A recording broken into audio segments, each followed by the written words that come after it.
बिस्मिल्लाहिर्रहमानिर्रहीम। अस्सलाम वालेकुम व्यूअर्स, मैं ਤੁਹਾਡੇ ਨਾਲ ਉਮਰ ਉਮੀਦ ਕਰਦਾ ਸਾਰੇ ਖੈਰੀਅਤ ਨਾਲ ਹੋਣਗੇ ਤੇ ਤੁਸੀਂ ਦੇਖ ਰਹੇ ਹੋ ਉਮਰ ਕੁਕਿੰਗ ਸੀਕ੍ਰੇਟ। व्यूअर्स ਅੱਜ ਅਸੀਂ ਬਣਾਵਾਂਗੇ ਚਿਕਨ ਰੇਸ਼ਮੀ ਮਸਾਲਾ। ਚਿਕਨ ਰੇਸ਼ਮੀ ਮਸਾਲਾ ਬਣਾਉਣ ਵਾਸਤੇ ਇਹ ਦੇਖੋ ਕਿ ਸਭ ਤੋਂ ਪਹਿਲੇ ਅਸੀਂ 1 ਕਿਲੋ ਚਿਕਨ ਲਿਆ।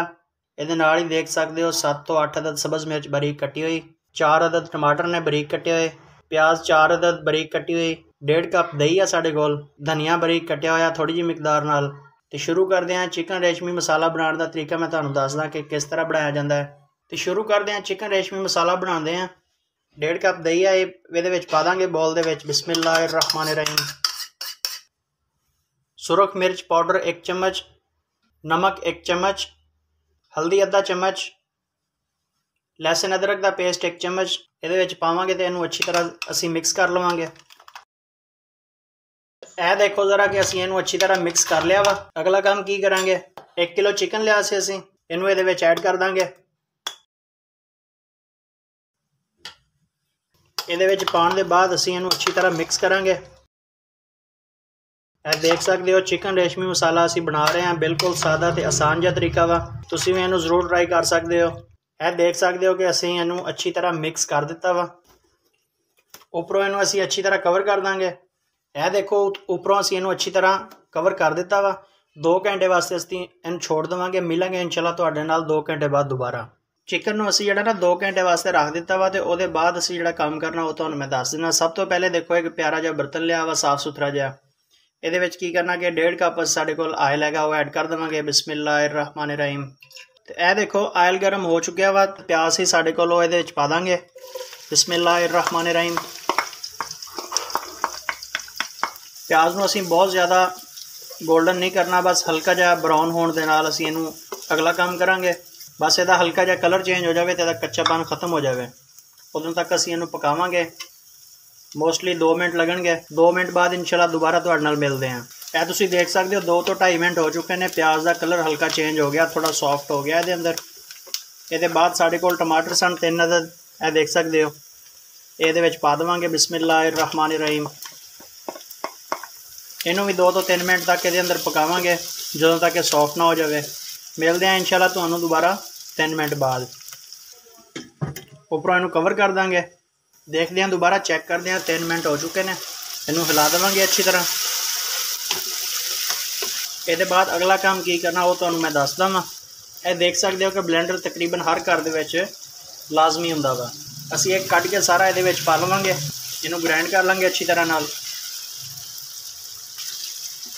यह देखो जरा कट के असी सारा जग दे पा लिया वा ब्लेंडर वाले दे। इनू जरा ब्लेंड कर लवांगे। तो यह देखो इनू असी अच्छी तरह ब्लेंड कर लिया वा। ये कट लवांगे। बिस्मिल्लाहिर्रहमानिर्रहीम। इनू 2 मिनट तक पकन देवांगे पहले। मिलते हैं इंशाल्लाह 2 मिनट बाद तुहाडे नाल दोबारा। यह देखो जरा 2 मिनट तक असी इनू पका लिया वा। पानी इहदा खुश्क हो चुका वा। तो 2 घंटे पहले असी चिकन नू जिहड़ा ना यह देखो मैरीनेशन करके रख दिता सीगा वो इहदे विच असी पा देवांगे। बिस्मिल्लाहिर्रहमानिर्रहीम। यह देखो जरा बर्तन नू असी अच्छी तरह साफ कर लवांगे। इनू मिक्स कर देंगे अच्छी तरह। इनू अच्छी तरह मिक्स कर दिता वा। उपरों असी इनू कवर करांगे 5 मिनट वास्ते। दरमियाने चूल्हे ते असी इनू कवर कर दिता। मिलते हैं इंशाल्लाह दोबारा 5 मिनट बाद। यह देखो जी माशाल्लाह 5 मिनट हो चुके हैं। दोबारा चेक करते हैं। माशाल्लाह देख सकते हो कि पानी जड़ा है ना काफ़ी हद तक ड्राई हो चुका है। इत्थे असी थोड़ा जिहा होर मसाला जहा मज़ीद ऐड करांगे। सब तो पहले सब्ज़ मिर्च 7 तो 8 अदद असी बारीक कटी हुई लई सी ये ऐड करांगे। बिस्मिल्लाहिर्रहमानिर्रहीम। नमक मज़ीद असी 1 चम्मच ऐड कर रहे हैं। बाकी तुसी अपने हस्बे जायका ऐड कर सकते हो, कोई इशू नहीं नमक का। सुरख मिर्च अद्धा चम्मच दोबारा ऐड करांगे। गरम मसाला पाउडर अद्धा चम्मच ऐड करांगे। ज़ीरा पाउडर अद्धा चम्मच ऐड करांगे। धनिया पाउडर अद्धा चम्मच ऐड करांगे। इनू अच्छी तरह मिक्स कर देवांगे। यह देखो 3 मिनट तक यदि भुनाई करांगे अच्छी तरह। व्यूअर्स ये नाल ही नाल अगर तुसी साडे चैनल दे पहली दफ़ा हो तो वीडियो नू लाइक शेयर जरूर कर देना। चैनल नू सबसक्राइब कर देना। बैल के बटन नू दबा देना ताकि साड़ी हर आने वाली वीडियो तुहाडे तक आसानी नाल पहुँच जाए। वीडियो अगर अच्छी लगे तो सानू एक प्यारे जिहा कॉमेंट दे नाल जरूर आगाह करना ताकि साड़ी हौसला अफजाई होंदी रहे तो असी तुहाडी खिदमत दे विच नत नई वीडियो लैके आंदे रहिए। ਇਹ ਦੇਖ ਸਕਦੇ ਹੋ, ਇਹਦੀ ਅਸੀਂ ਹੁਣ ਭੁਨਾਈ ਕਰ ਲਵਾਂਗੇ। ਮਾਸ਼ਾਅੱਲਾ चिकन रेशमी मसाला असी बना रहे हैं। माशाअल्लाह बहुत ही मज़े की रेसिपी है। एक दफ़ा इन्हू जरूर ट्राई करना, फ्रेंड्स फैमिली दे नाल जरूर शेयर करना। यह देखो ज़रा, एक चम्मच असी इत्थे फ्रैश क्रीम दा ऐड कर देंगे। इन्हू हिला देवांगे अच्छी तरह।